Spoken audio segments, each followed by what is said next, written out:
Picture yourself waking up to the rising sun, wrapped in a soft veil of fog with the scent of fresh coffee plantations surrounding your villa in a warm embrace. At Vanasya Farm Plots, your mornings start with the fresh aroma of coffee, the crisp mountain air, and the melody of nature's symphony. Nestled in the foothills of the majestic Western Ghats, this 40-acre paradise is designed to blend luxury with nature. Premium amenities meticulously crafted for restaurant, pond, jogging track, badminton and basketball courts, plantation trail. From scenic designs to cozy farm-suitable dining, every moment at Vanasya is crafted for peace, luxury and adventure. Nature's beauty, laughter and pure joy. Book your visit today.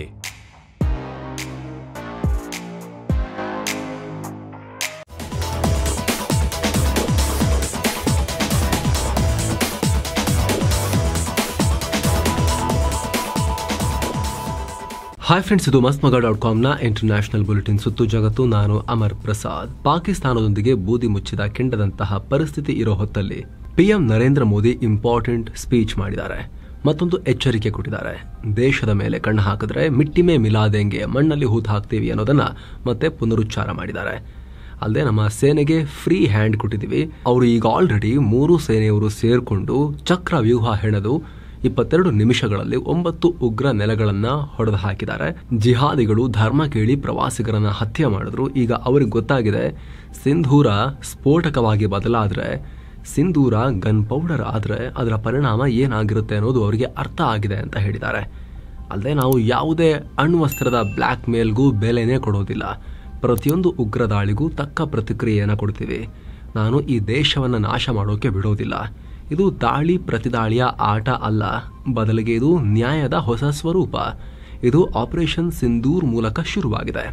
ಇದು ಕೇವಲ ಆಕ್ರೋಶ ಅಲ್ಲ, ಇದು ಸಮರ್ಥ ಭಾರತದ ರೌದ್ರ ರೂಪ ಅಂತ ಹೇಳಿದ್ದಾರೆ. ಅಲ್ಲದೆ ಮೊದಲು ಮನೆಯೊಳಗೆ ಹೊಕ್ಕಿ ಹೊಡೆದ್ವಿ, ಈಗ ನೇರವಾಗಿ ಅವರ ನೆತ್ತಿ ಮೇಲೇನೆ ದಾಳಿ ಮಾಡಿದ್ದೀವಿ. ಉಗ್ರರನ್ನ ಹತ್ತಿಕ್ಕೋಕೆ ನಾವು ಇದೇ ಮಾರ್ಗವನ್ನು ಅನುಸರಿಸ್ತೀವಿ.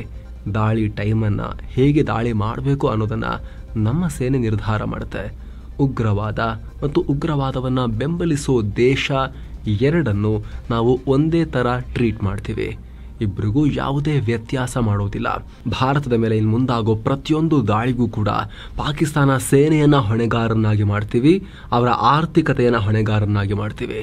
ಅವರ ಸೇನೆ ಬೆಲೆ ತೆರಬೇಕಾಗತ್ತೆ, ಅವರ ಆರ್ಥಿಕತೆ ಬೆಲೆ ತೆರಬೇಕಾಗತ್ತೆ ಅನ್ನೋದನ್ನ ಸ್ಪಷ್ಟವಾಗಿ ಹೇಳಿದ್ದಾರೆ. ನಿಜ, ನಮಗೆ ಅಭಿವೃದ್ಧಿ, ಆರ್ಥಿಕ ಪ್ರಗತಿ ಆದ್ಯತೆ ಹೌದು. ಆದರೆ ದೇಶದ ಅಭಿವೃದ್ಧಿಗೆ ಎಕನಾಮಿಕ್ ಪ್ರೋಗ್ರೆಸ್ ಮಾಡಬೇಕು ಅಂದರೆ ಸೇಫ್ಟಿ ಕೂಡ ಇಂಪಾರ್ಟೆಂಟ್, ಸುರಕ್ಷತೆ ಕೂಡ ಬೇಕು ದೇಶಕ್ಕೆ.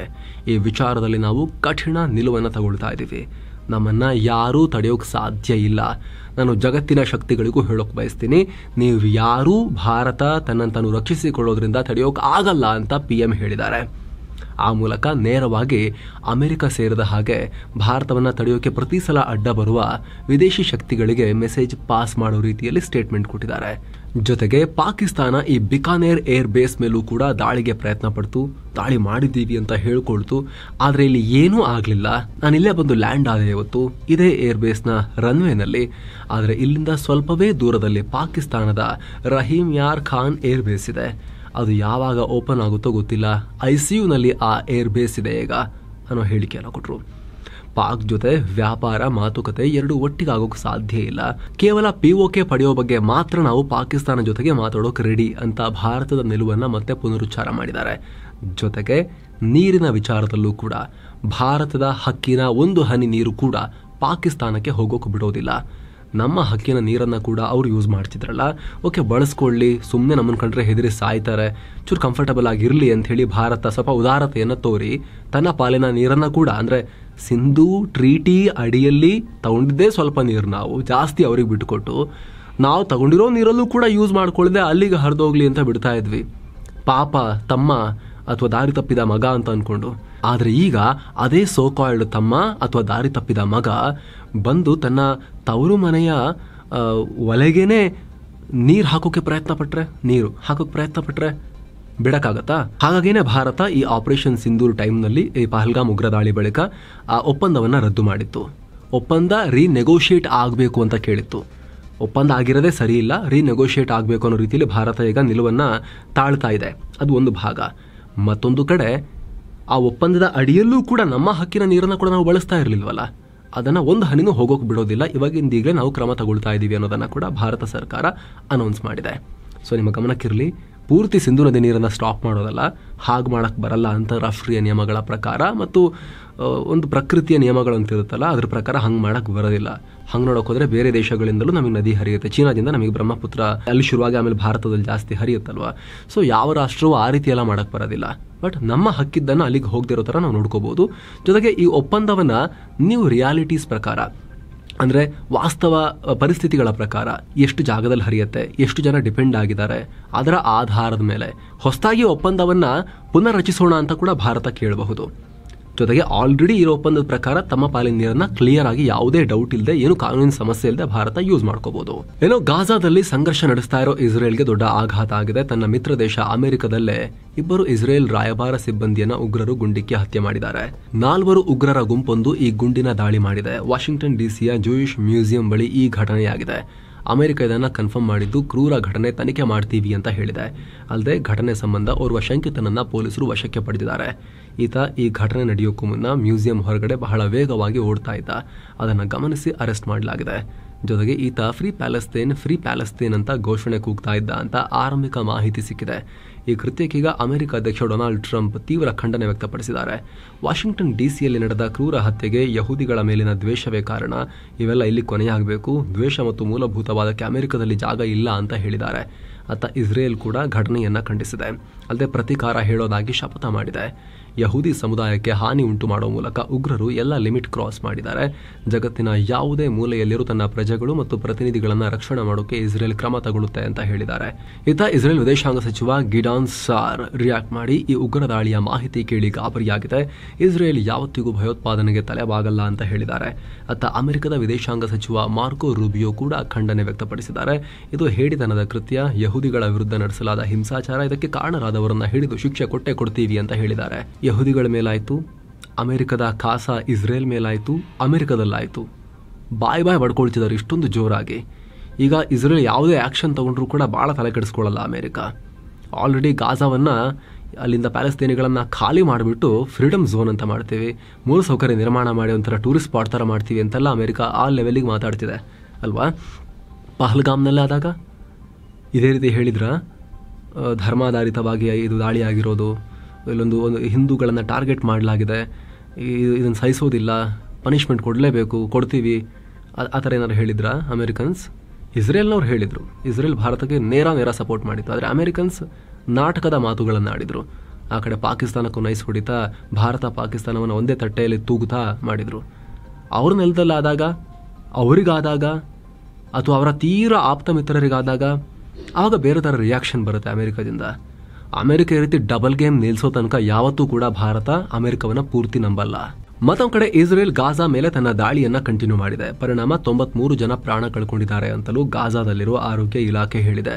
ವೆಸ್ಟ್ ಬ್ಯಾಂಕ್ನಲ್ಲಿರೋ ಜೆನೈನ್ ನಿರಾಶ್ರಿತರ ಕ್ಯಾಂಪ್ಗೆ ಕೆನಡಾ, ಇಟಲಿ, ಬೆಲ್ಜಿಯಂ, ಯುಕೆ ಸೇರಿ ವಿವಿಧ ರಾಷ್ಟ್ರಗಳ ಪ್ರತಿನಿಧಿಗಳು ಭೇಟಿ ಕೊಟ್ಟಿದ್ರು. ಈ ಟ್ರಿಪ್ನ ಪ್ಯಾಲೆಸ್ತೇನ್ ಅಥಾರಿಟಿ ಆಯೋಜನೆ ಮಾಡಿತ್ತು. ಇದೇ ವೇಳೆ ಇಸ್ರೇಲ್ ಸೇನೆ ವಾರ್ನಿಂಗ್ ಶಾಟ್ಸ್ನ ಫೈರ್ ಮಾಡಿದೆ.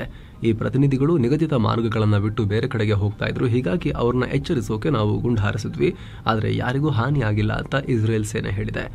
ಆದರೆ ಇಸ್ರೇಲ್ನ ಈ ನಡೆಗೆ ಜಾಗತಿಕವಾಗಿ ಖಂಡನೆ ವ್ಯಕ್ತವಾಗಿದೆ. ಈ ಕುರಿತು ಇಟಲಿ, ಸ್ಪೇನ್ ಮತ್ತು ಫ್ರಾನ್ಸ್ ತಮ್ಮ ರಾಷ್ಟ್ರಗಳಲ್ಲಿರೋ ಇಸ್ರೇಲ್ ರಾಯಭಾರಿಗಳನ್ನು ಕರೆಸಿ ಈ ಬಗ್ಗೆ ದೂರು ದಾಖಲಿಸಿವೆ. ಅತ ಯುರೋಪಿಯನ್ ಯೂನಿಯನ್ ಈ ಕುರಿತು ತನಿಖೆಗೆ ಕರೆ ಕೊಟ್ಟಿದೆ. ಇನ್ನು ಭಾರತದಲ್ಲಿ ಕ್ಲೀನ್ ಕಾಶ್ಮೀರ ಅಭಿಯಾನ ಮುಂದುವರೆದಿದೆ. ಆಪರೇಷನ್ ಟ್ರಾಶಿ ಹೆಸರಲ್ಲಿ ಭದ್ರತಾ ಪಡೆಗಳು ಹೊಸದಾಗಿ 2 ಉಗ್ರಗಾಮಿಗಳನ್ನು ಹೊಡೆದುರುಳಿಸಿದ್ದಾರೆ. ಕಿಶ್ತ್ವಾರ ಜಿಲ್ಲೆಯ ಸಿಂಗ್ಪುರ ಪ್ರದೇಶದಲ್ಲಿ ಉಗ್ರರಿರುವ ಬಗ್ಗೆ ಗುಪ್ತಚರ ಮಾಹಿತಿ ಸಿಕ್ಕಿತ್ತು. ಇದನ್ನಾಧರಿಸಿ ಜಮ್ಮು ಕಾಶ್ಮೀರ ಪೊಲೀಸರೊಂದಿಗೆ ಸೇನೆ ಜಂಟಿ ಕಾರ್ಯಾಚರಣೆ ಶುರು ಮಾಡಿದೆ. ಅಲ್ಲಿ 2 ನಾಶ ಆಗಿದ್ದಾರೆ. ಈಗ ಸದ್ಯ ಕೆಲ ಜೈಷ್ ಉಗ್ರರನ್ನ ಇನ್ನೂ ಟ್ರ್ಯಾಪ್ ಮಾಡಲಾಗಿದೆ. ಅವ್ರನ್ನ ಸುತ್ತುವರಿತಿದ್ದಾರೆ ಭದ್ರತಾ ಸಿಬ್ಬಂದಿ ಅನ್ನೋ ಮಾಹಿತಿ ಬರ್ತಾ ಇದೆ. ಸದ್ಯ ಆಪರೇಷನ್ ಮುಂದುವರೆದಿದೆ. ಭಾರತೀಯ ಸೇನೆಯ ವೈಟ್ ನೈಟ್ ಕೋರ್ ಸೋಷಿಯಲ್ ಮೀಡಿಯಾದಲ್ಲಿ ಪೋಸ್ಟ್ ಹಾಕಿದ್ದಾರೆ. ಅಂದಹಾಗೆ ಕಳೆದ ವಾರವಷ್ಟೇ ಜೈಷ್ ಸಂಘಟನೆಯ 3 ಉಗ್ರರನ್ನ ಇದೇ ಕಾಶ್ಮೀರದ ಪುಲ್ವಾಮಾದಲ್ಲಿ ಭದ್ರತಾ ಪಡೆಗಳು ಹೊಡೆದುರುಳಿಸಿದ್ವು. ಅದರ ಬೆನ್ನಲ್ಲೇ ಈಗ ಆಪರೇಷನ್ ನಡೆಸ್ತಾ ಇದ್ದಾರೆ. ಏನು ಅತ್ತ ಪಂಜಾಬ್ನ ಅಮೃತ್ಸರ್ ಗಡಿಯಲ್ಲಿ ಅಕ್ರಮವಾಗಿ ಭಾರತದ ಒಳಗೆ ನುಗ್ತಾ ಇದ್ದ ಪಾಕ್ ನುಸುಳುಕೋರರನ್ನ ಬಂಧಿಸಲಾಗಿದೆ. ಬಂಧಿತನ ಬಳಿಯಿಂದ ಪಾಕ್ ಕರೆನ್ಸಿಯನ್ನ ಸೀಸ್ ಮಾಡಲಾಗಿದೆ. ಸದ್ಯ ಈತನ ವಿಚಾರಣೆ ಮಾಡಿ ಸ್ಥಳೀಯ ಪೊಲೀಸರಿಗೆ ಹಸ್ತಾಂತರ ಮಾಡಿದ್ದೀವಿ ಅಂತ ಸೇನಾಧಿಕಾರಿಗಳು ಮಾಹಿತಿ ಕೊಟ್ಟಿದ್ದಾರೆ. ಮತ್ತೊಂದು ಕಡೆ ಭಾರತ ಪಾಕ್ ಗಡಿಯಲ್ಲಿರೋ ಇದೇ ಪಂಜಾಬ್ನ ಫಿರೋಜ್ಪುರ್ ಸೆಕ್ಟರ್ನಲ್ಲಿ BSF 2 ಶಂಕಿತ ಡ್ರೋನ್ಗಳನ್ನ ಹಿಡಿದಿದೆ. ಬಹುತೇಕ ನಶಾ ಕಳ್ಳ ಸಾಗಾಣಿಕೆದಾರರು ಈ ಡ್ರೋನ್ ಅನ್ನು ಬಳಕೆ ಮಾಡಿರಬಹುದು ಅಂತ BSF ಅಧಿಕಾರಿಗಳು ಹೇಳಿದ್ದಾರೆ. ಈ ಮಧ್ಯೆ ಭಾರತ ಪಾಕ್ನ ಸೇನಾ ಮುಖ್ಯಸ್ಥ ಮುಲ್ಲಾ ಜನರಲ್ ಮುನೀರ್ ವಿರುದ್ಧ ದೊಡ್ಡ ಹೇಳಿಕೆ ಕೊಟ್ಟಿದೆ. ಪಹಲ್ಗಾಮ್ ಉಗ್ರ ದಾಳಿಗೂ ಪಾಕ್ ಸೇನಾ ಮುಖ್ಯಸ್ಥನಿಗೂ ಲಿಂಕ್ ಇದೆ ಅಂತ ವಿದೇಶಾಂಗ ಸಚಿವ ಜೈಶಂಕರ್ ಹೇಳಿದ್ದಾರೆ. ಅಸೀಂ ಮುನೀರ್ ನೇತೃತ್ವದ ಪಾಕ್ ಸೇನೆ ಮತೀಯ ಸಿದ್ಧಾಂತಗಳಿಂದ ಪ್ರೇರಣೆ ಪಡ್ಕೊಂಡಿದೆ. ಮತೀಯ ಸಿದ್ಧಾಂತಗಳ ಆಧಾರದ ಮೇಲೆ, ಮೂಲಭೂತವಾದದ ಆಧಾರದ ಮೇಲೆ ಅಸೀಂ ಮುನೀರ್ ಸೇನಾ ನಿರ್ಧಾರ ಹಾಗೂ ಕ್ರಮಗಳನ್ನು ಕೈಗೊಳ್ತಾ ಇದ್ದಾರೆ. ಪಹಲ್ಗಾಮ್ ಉಗ್ರ ದಾಳಿ ನಂತರ ಪಾಕಿಸ್ತಾನ ಮತ್ತು ಭಾರತದ ನಡುವೆ ಹೊಸ ಸಂಘರ್ಷ ಶುರುವಾಗಿದೆ. ಇದು ಮತೀಯ ಮೂಲಭೂತವಾದದ ಆಧಾರದ ಮೇಲೆ ನಡೆದ ದಾಳಿ. ಈ ದಾಳಿಯನ್ನು ಸರಿಯಾಗಿ ಅರ್ಥ ಮಾಡ್ಕೋಬೇಕಾದ್ರೆ ಪಾಕಿಸ್ತಾನದ ಲೀಡರ್ಶಿಪ್ ಅನ್ನು ಸೂಕ್ಷ್ಮವಾಗಿ ಗಮನಿಸಬೇಕಾಗತ್ತೆ. ವಿಶೇಷವಾಗಿ ಪಾಕಿಸ್ತಾನ ಸೇನಾ ಮುಖ್ಯಸ್ಥನ ಮೇಲೆ ಫೋಕಸ್ ಮಾಡಬೇಕು. ಆತ ಹೆಚ್ಚು ಮತೀಯ ಮೂಲಭೂತವಾದದ ಪ್ರಭಾವಕ್ಕೆ ಒಳಗಾಗಿರೋ ಮನುಷ್ಯ. ಆತನ ದೃಷ್ಟಿಕೋನಗಳು ಮತ್ತು ಪಹಲ್ಗಾಮ್ ದಾಳಿಗೂ ಲಿಂಕ್ ಇರೋದು ಸ್ಪಷ್ಟವಾಗಿ ಗೋಚರಿಸುತ್ತೆ ಅಂತ ಹೇಳಿದ್ದಾರೆ. ಇನ್ನೊಂದು ಕಡೆ ಟ್ರಂಪ್ಗೂ ಜೈಶಂಕರ್ ತಿರುಗೇಟು ಕೊಟ್ಟಿದ್ದಾರೆ. ಭಾರತ ಸ್ವತಂತ್ರ ದೇಶ ಹಾಗೂ ಭಾರತ ಯಾವಾಗಲೂ ತನ್ನ ಹಿತಾಸಕ್ತಿಗೆ ಆದ್ಯತೆ ಕೊಡುತ್ತೆ ಅಂತ ಹೇಳಿದ್ದಾರೆ. ಭಾರತ ಪಾಕ್ ನಡುವಿನ ಕದನ ವಿರಾಮಕ್ಕೆ ನಾನೇ ಕಾರಣ, ಅಣುಯುದ್ಧ ತಡೆದೆ ಅಂತೆಲ್ಲ ಹೇಳ್ಕೊಂಡು ಓಡಾಡ್ತಿದ್ದಾರೆ ಟ್ರಂಪ್ ಮಹಾಶಯ. ಇದರ ಬಗ್ಗೆ ರಿಯಾಕ್ಟ್ ಮಾಡಿರೋ ಜೈಶಂಕರ್, ಭಾರತ ಮತ್ತು ಪಾಕ್ ನೇರ ಮಾತುಕತೆ ನಡೆಸಿದ ಕಾರಣದಿಂದಲೇ, ಅವರ DGMO ನಮ್ಮ DGMOಗೆ ಕಾಲ್ ಮಾಡಿದ ಕಾರಣದಿಂದಲೇ ಕದನ ವಿರಾಮ ಆಗಿದೆ ಅಷ್ಟೇ, ಯಾರ ಮಧ್ಯಸ್ಥಿಕೆನೂ ಇಲ್ಲ ಅಂತ ಹೇಳಿದ್ದಾರೆ. ಆಪರೇಷನ್ ಸಿಂಧೂರ್ ನಡೀತಾ ಇರುವಾಗ ಅಮೆರಿಕ ಉಪಾಧ್ಯಕ್ಷ JD ವಾನ್ಸ್ PM ನರೇಂದ್ರ ಮೋದಿ ಅವರೊಂದಿಗೆ ಮಾತನಾಡಿದ್ರು. ಅಮೆರಿಕ ವಿದೇಶಾಂಗ ಸಚಿವ ಮಾರ್ಕೋ ರೂಬಿಯೋ ನನ್ನೊಂದಿಗೆ ಮಾತನಾಡಿದ್ರು. ಹಾಗೆ ಪಾಕಿಸ್ತಾನದೊಂದಿಗೆ ಕೂಡ ಇವರು ಮಾತುಕತೆ ನಡೆಸಿದ್ರು. ಹೀಗಂತ ಕೇವಲ ಅಮೆರಿಕ ಇದನ್ನು ಮಾಡಿದೆ ಅಂತಲ್ಲ, ಅನೇಕ ರಾಷ್ಟ್ರಗಳು ಈ ರೀತಿ ಸಂಪರ್ಕದಲ್ಲಿ ಇದ್ವು. ಪಾಕಿಸ್ತಾನಕ್ಕೆ ಕದನ ವಿರಾಮ ಬೇಕಾಗಿದ್ರೆ ಅವರೇ ಮುಂದೆ ಬಂದು ಭಾರತದೊಂದಿಗೆ ಮಾತಾಡಲಿ ಅನ್ನೋದು ಭಾರತದ ಸ್ಪಷ್ಟ ನಿಲುವಾಗಿತ್ತು. ಎಲ್ಲರಿಗೂ ಭಾರತ ಇದನ್ನ ಹೇಳಿತ್ತು. ಹಾಗೆ ಆಯ್ತು, ಅವ್ರು ಕಾಲ್ ಮಾಡಿದ್ರು, ನಾವು ಅದನ್ನ ಆ ಕಾಲನ್ನು ರಿಸೀವ್ ಮಾಡಿ ಮಾತುಕತೆ ನಡೆಸಿದ್ವಿ ಅಂತ ಸ್ಪಷ್ಟೀಕರಣವನ್ನ ಮತ್ತೊಮ್ಮೆ ಕೊಟ್ಟಿದ್ದಾರೆ ಕ್ಲಿಯರ್ ಶಬ್ದಗಳಲ್ಲಿ. ಇನ್ನು ಆಪರೇಷನ್ ಸಿಂಧೂರ್ ನಂತರ ಚೀನಾ ಪಾಕಿಸ್ತಾನ ಸಂಬಂಧ ಗಟ್ಟಿಯಾಗ್ತಾ ಇದೆ. ಇದೀಗ ಚೀನಾ ತನ್ನ J-35A advanced 5th generation stealth fighter jet ನ ಪಾಕಿಸ್ತಾನಕ್ಕೆ ಕೊಡೋಕೆ ಮುಂದಾಗಿದೆ. ಕೆಲವೇ ವಾರಗಳಲ್ಲಿ ಅಂದರೆ ಆಗಸ್ಟ್ ಒಳಗಾಗಿ ಸುಮಾರು 30 J-35A ಜೆಟ್ ಪಾಕಿಸ್ತಾನಕ್ಕೆ ಡೆಲಿವರಿ ಆಗುತ್ತೆ ಅಂತ ಮಾಧ್ಯಮಗಳು ರಿಪೋರ್ಟ್ ಮಾಡಿವೆ. ಅಚ್ಚರಿಯ ಸಂಗತಿ ಅಂದರೆ ಇದಕ್ಕೆ 50% ಡಿಸ್ಕೌಂಟ್ ಕೊಡೋಕು ಚೀನಾ ಒಪ್ಕೊಂಡಿದೆಯಂತೆ. ಅಲ್ಲದೆ ಪಾಕಿಸ್ತಾನಕ್ಕೆ ಮತ್ತಷ್ಟು ಈಸಿ ಆಗೋ ಹಾಗೆ ಪೇಮೆಂಟ್ ಆಪ್ಷನ್ಸ್ ಕೂಡ ನೀಡಿದೆ. ಅಂದರೆ ಪುಕ್ಸಟೆ ತಗೊಂಡೋದನ್ನು ತಗೊಂಡೋಗ್ಬಿಡಿ, ಭಿಕ್ಷೆ ಥರ, ದುಡ್ಡು ಆಮೇಲೆ ನೋಡೋಣ ಅಂತ. ಭಾರತ ಜೊತೆಗೆ ಸಂಘರ್ಷಕ್ಕೀಳಿದ ಕಾರಣ ಚೀನಾ ಇದನ್ನ ಬಹುಮಾನ ರೂಪದಲ್ಲಿ ಕೊಡ್ತಾ ಇದೆ ಅಂತ ಹೇಳಿ ವಿಶ್ಲೇಷಿಸಲಾಗ್ತಾ ಇದೆ. ವೆಲ್ ಡನ್ ಬೇಟಾ ಅಂತ. ಏನ್ ವೆಲ್ ಡನ್? ಭಾರತದ ವಿರುದ್ಧ ಬಹಳ ಇವರೇನು ಅಚೀವ್ ಮಾಡಿಬಿಟ್ಟಿದ್ದಾರೆ ಅಂತೆಲ್ಲ, ಭಾರತಕ್ಕೆ ಕಿರಿಕಿರಿ ಮಾಡಿದ್ರಲ್ಲ ಅದಕ್ಕೆ ಅಂಥೇಳಿ ವಿಶ್ಲೇಷಿಸಲಾಗ್ತಾ ಇದೆ. ಪ್ರಸ್ತುತ ಚೀನಾ ಭೇಟಿಯಲ್ಲಿರೋ ಪಾಕ್ ವಿದೇಶಾಂಗ ಸಚಿವ ಇಶಕ್ ದರ್ ಈ ಜೆಟ್ಗಳ ಡೆಲಿವರಿ, ಸ್ಟೋರೇಜ್ ಮತ್ತು ಪೇಮೆಂಟ್ ವಿಚಾರದ ಬಗ್ಗೆ ಮಾತುಕತೆ ನಡೆಸಿದ್ದಾರೆ ಅಂತ ಮಾಹಿತಿ ಲಭ್ಯವಾಗಿದೆ. ಇನ್ನೊಂದು ಕಡೆ ಪಾಕಿಸ್ತಾನದಲ್ಲಿ ಹಿಂಸಾಚಾರ ಭುಗಿಲೆದ್ದಿದೆ. ಅಲ್ಲಿನ ಸಿಂಧ್ ಪ್ರಾಂತ್ಯದಲ್ಲಿ ಪಾಕ್ ಸೇನೆ ಮತ್ತು ಪಂಜಾಬ್ ಸರ್ಕಾರದ ವಿರುದ್ಧ ಜನ ಬೃಹತ್ ಪ್ರತಿಭಟನೆ ಮಾಡಿದ್ದಾರೆ. ಸಿಂಧೂ ನದಿ ಕಾಲುವೆ ಪ್ರಾಜೆಕ್ಟ್ ವಿರೋಧಿಸಿ ಈ ಹಿಂಸಾಚಾರ ಆಗಿದೆ. ಪೊಲೀಸರು ಗುಂಡಿನ ದಾಳಿ ನಡೆಸಿದ್ದು 2 ಹೋರಾಟಗಾರರು ಪ್ರಾಣ ಕಳ್ಕೊಂಡಿದ್ದಾರೆ. 15 ಮಂದಿ ಗಂಭೀರವಾಗಿ ಗಾಯಗೊಂಡಿದ್ದಾರೆ. ಇದರಿಂದ ಮತ್ತಷ್ಟು ರೊಚ್ಚಿಗೆದ್ದ ಪ್ರತಿಭಟನಾಕಾರರು ಪಾಕಿಸ್ತಾನ್ ಪೀಪಲ್ಸ್ ಪಾರ್ಟಿಯ ಸಚಿವ ಜಿಯಾವುರ್ ರೆಹಮಾನ್ ಲಂಜರ್ ಮನೆಗೆ ಬೆಂಕಿ ಹಾಕಿದ್ದಾರೆ. ಅಲ್ಲದೆ ಆಯಿಲ್ ಟ್ಯಾಂಕರ್ಗೂ ಬೆಂಕಿ ಇಟ್ಟಿದ್ದಾರೆ. ಜೊತೆಗೆ ಹೆದ್ದಾರಿಗಳನ್ನು ಕ್ಲೋಸ್ ಮಾಡಿದ್ದಾರೆ. ಅಂದಹಾಗೆ ಅಲ್ಲಿನ ಸಿಂಧ್ ಪ್ರಾಂತ್ಯದಲ್ಲಿ ಪಾಕ್ ಸರ್ಕಾರ ಗ್ರೀನ್ ಪಾಕಿಸ್ತಾನ್ ಇನಿಷಿಯೇಟಿವ್ ನಡಿ ಕಾಲುವೆ ನಿರ್ಮಾಣ ಮಾಡ್ತಾ ಇದೆ. ಆದರೆ ಪ್ರಾಜೆಕ್ಟ್ ನಮ್ಮ ನೀರಿನ ಹಕ್ಕುಗಳನ್ನು ಕಿತ್ಕೊಳ್ಳುತ್ತೆ ಮತ್ತು 1991ರ ವಾಟರ್ ಅಪೋರ್ಷನ್ಮೆಂಟ್ ಅಕಾರ್ಡ್ ಒಪ್ಪಂದವನ್ನ ಉಲ್ಲಂಘಿಸುತ್ತೆ ಅಂತ ಹೇಳಿ ಸಿಂಧ್ ಪ್ರಾಂತದ ಜನ ಬೀದಿಗೆ ಧುಮುಕಿದ್ದಾರೆ. ಅತ್ತ ಪಾಕ್ನ ಖೈಬರ್ ಪಖ್ತೂನ್ಖ್ವಾದ ಪೊಲೀಸ್ ಚೆಕ್ ಪೋಸ್ಟ್ ಮೇಲೂ ಕೂಡ ಅಪರಿಚಿತರಿಂದ ದಾಳಿ ನಡೆದಿದೆ. ಪರಿಣಾಮ 2 ಪೊಲೀಸರು ಪ್ರಾಣ ಕಳ್ಕೊಂಡಿದ್ದು, 1 ಗಾಯಗೊಂಡಿದ್ದಾರೆ. ಇದುವರೆಗೂ ಈ ದಾಳಿಯ ಹೊಣೆಯನ್ನ ಯಾವುದೇ ಸಂಘಟನೆ ಹೊತ್ಕೊಂಡಿಲ್ಲ. ಅಂದಹಾಗೆ ಸಿಂಧ್ನಲ್ಲಿ ವಿಪರೀತ ಪ್ರತ್ಯೇಕತಾವಾದ ಇತ್ತೀಚೆಗೆ ಮತ್ತೆ ಜೋರಾಗ್ತಿದೆ. ಆರಂಭದಲ್ಲಿ ಜೋರಿತ್ತು, ಮತ್ತೆ ಸೇನೆಯವರು ಹೊಡೆದದನ್ನು ತಣ್ಣಗಾಗಿಸಿದ್ರು, ಈಗ ಮತ್ತೆ ಚಿಗುರಿ ಹೇಳ್ತಾ ಇದೆ. ಖೈಬರ್ನಲ್ಲಿ ತಾಲಿಬಾನಿಗಳು, ಬಲೂಚಿಸ್ತಾನದಲ್ಲಿ ಬಲೂಚಿಗಳು, ಸಿಂಧ್ನಲ್ಲೂ ಕೂಡ ಸಿಂಧು ದೇಶದ ಬೇಡಿಕೆ. ಇದಕ್ಕೆ ಸಂಬಂಧಪಟ್ಟಂತೆ ಲೇಟೆಸ್ಟ್ ನಾವು ಈ ರಿಪೋರ್ಟ್ನಲ್ಲಿ ಮಾಹಿತಿಯನ್ನು ಕೊಟ್ಟಿದ್ದೀವಿ. ನಮ್ಮ ಚಾನಲ್ಗೆ ಹೋದ್ರೂ ಸಿಗುತ್ತೆ.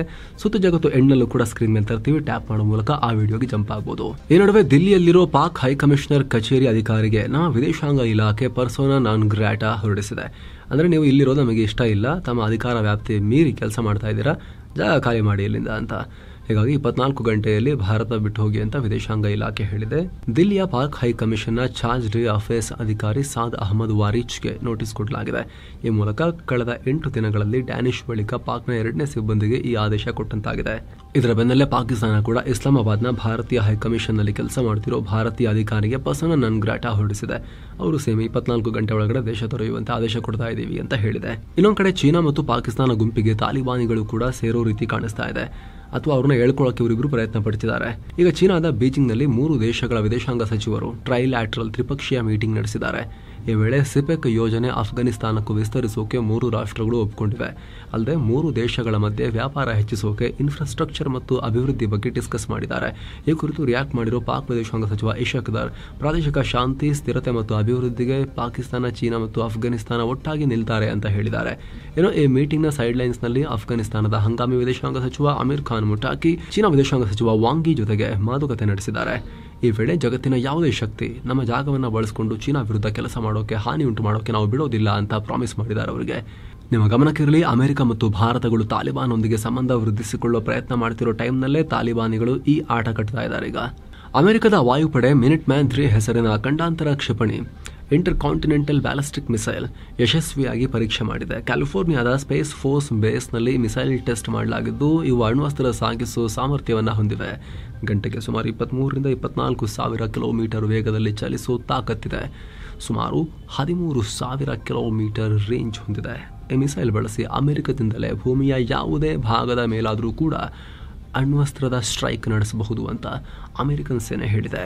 ವಿವಾದಗಳ ಶೂರ, ಮಾತಿನ ಮಲ್ಲ, ಹೊಗಳು ಭಟರ ಪ್ರಿಯ, ಸ್ವಯಂ ಹೊಗಳಿಕೆಯ ಸರದಾರ ಅಮೆರಿಕ ಅಧ್ಯಕ್ಷ ಡೊನಾಲ್ಡ್ ಟ್ರಂಪ್ ದಕ್ಷಿಣ ಆಫ್ರಿಕಾ ಅಧ್ಯಕ್ಷ ಸಿರಿಲ್ ರಾಮಫೋಸಾ ಜೊತೆಗೂ ಕೂಡ ಜಗಳ ಆಡಿರೋದು, ಮಾತಿನ ಯುದ್ಧಕ್ಕೆ ಇಳಿದಿರೋದು ವೈರಲ್ ಆಗಿದೆ.